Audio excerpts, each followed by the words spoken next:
The Japanese government finally responded to President Roosevelt's question via the State Department about their intentions for Thailand. Brushing aside reporters and photographers, it was formally presented to the Secretary of State Cordell Hull by Ambassador Nomura and Special Envoy Kurusu in a 25-minute meeting, and after their departure, it was rushed immediately to Mr. Roosevelt's desk. The president also met Secretary Hull at a luncheon for a personal discussion of the document. Hull was exhausted, but FDR was anything but. He was looking spiffy in a new green tweed suit, except for the black mourning armband he was wearing for the death of his mother 3 months earlier. When Hull walked in, FDR airily said, "What's cooking?" Over the course of the day, FDR also met with various members of Congress, his staff, the cabinet, and also with a young congressman from Texas, Lyndon Johnson, who huddled with the president to discuss his running once again for the Senate in Texas.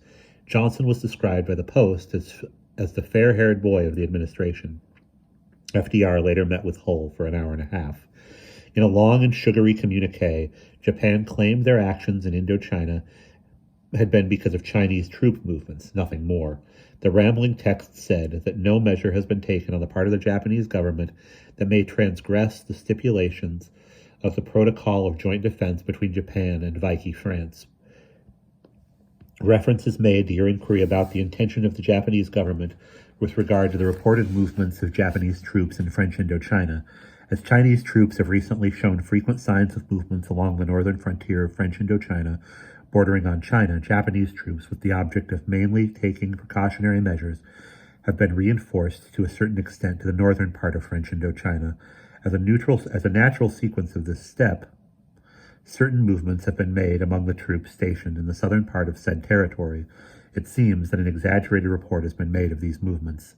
The Japanese have now formally offered yet another reason for their actions, and the missive was so reasonable many thought something was up. Following the message, a spokesman for Tokyo, Tomokazu Horai, who raised again the chances for peace in the region, saying that America and Japan would continue with sincerity to try to find a common formula for a peaceful situation in the Pacific.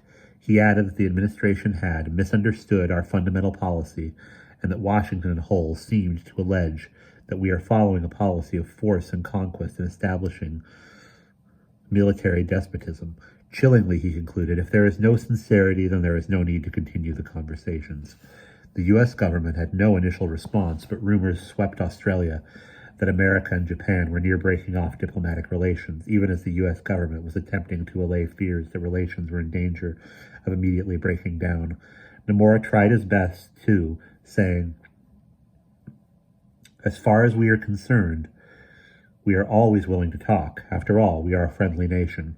A news report further said Japan desired no precipitate action, but in fact, a military skirmish had broken out in Manchukuo, China, near Vladivostok, between Russian and Japanese military forces. The Japanese dismissed them as Soviet armed agitators.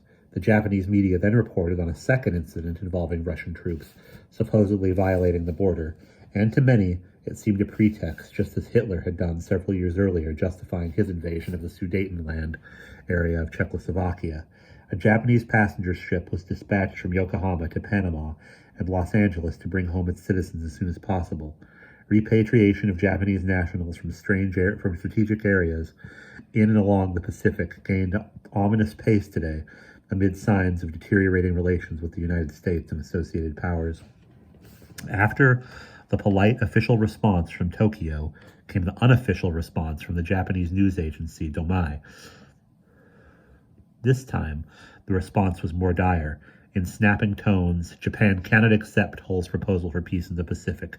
Such a document cannot serve as a basic datum in Japanese-American negotiations. Henceforth, Japanese-American conversations have taken place twice since the United States handed over to Japan the document in question, but there is no tangible evidence of progress of the negotiations.